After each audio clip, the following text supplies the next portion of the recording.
যে আমাদের ঢাকা সিলেট হাইওয়ে এটি 6 লেনে উন্নীতকরণের জন্য যে নির্মাণ কাজ হচ্ছে সে কারণে রাস্তার যে সম্প্রসারণ কাজ হচ্ছে সম্প্রসারণের কারণে আমাদের বিশিষ্ট মতিউর রহমান ওনার স্মৃতিতে অবলম্বন করে যে মুরালটি নির্মাণ করা হয়েছিল এটি শুরুতে রোডস অ্যান্ড হাইওয়েকে অনুরোধ করা হয়েছিল যে স্ট্রাকচারটি ডিস্টার্ব না করে কীভাবে এটি আমরা স্থানান্তর করতে পারি।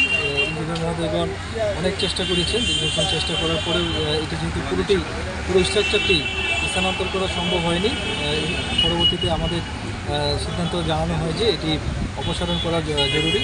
এই কারণেই এটি অপসারণ করে তারা আমাদেরকে ক্ষতিপূরণ দিয়েছে উপজেলা প্রশাসনকে। সেই প্রেক্ষিতে আমাদের জেলা প্রশাসক স্যার আমাকে ইমিডিয়েট নির্দেশ দিয়েছেন যেন আজকে থেকেই আমরা যেন কাজটি শুরু করতে পারি। সেই প্রেক্ষিতে আজকে আমরা এখানে এলাকার গণ্যমান্য যারা ব্যক্তি আছেন, বিশেষ করে বিশিষ্ট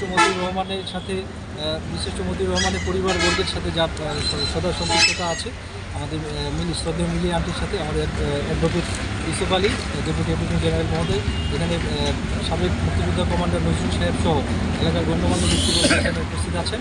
এখানে আমাদের স্থানীয় জনপ্রতিনিধিবৃন্দ আছেন, সাংবাদিকবৃন্দ আছেন। আমরা সকলের উপস্থিতিতে আজকে যে জায়গাটিতে দাঁড়িয়ে আছি, আমরা আজকে যে খুঁটিটি নিয়ে আছি এই জায়গাটাতেই আমাদের কাজের আমরা উদ্বোধন করলাম আনুষ্ঠানিকভাবে। এখানে উদ্বোধন হবে এবং ডিসি স্যার নির্দেশ দিয়েছেন যে আগামী 26শে মার্চের মধ্যে শ্রদ্ধেয় মিলির রহমানের উপস্থিতিতে এটি উদ্বোধন করা হবে। ডিসি স্যার সেখানে নিজে উপস্থিত থেকে এই উদ্বোধন কাজে অংশগ্রহণ করবেন এবং সবাই স্বতঃস্ফূর্ত অংশগ্রহণের মাধ্যমে আমাদের বিশিষ্ট মতিউর রহমান যে মুরাল, সেটি যে পূর্বের যে ডিজাইন ছিল সেই ডিজাইনকে অনুসরণ করে সেই ডিজাইনকে আমরা অবিকল রেখে এবং সেটিকে আরও কীভাবে অত্যাধুনিক করা যায়, বিশেষ করে ওনার যে ব্যবহৃত বিমানটি ছিল সেই বিমানটি আমরা মুরালে আবার সংযোজন করে আরও আধুনিক করে এটি নির্মাণ করার পরিকল্পনা করেছি। ইতিমধ্যে আমরা ভাস্কর যে এই মুরালের সাথে জড়িত তার সাথে যোগাযোগ করা হয়েছে।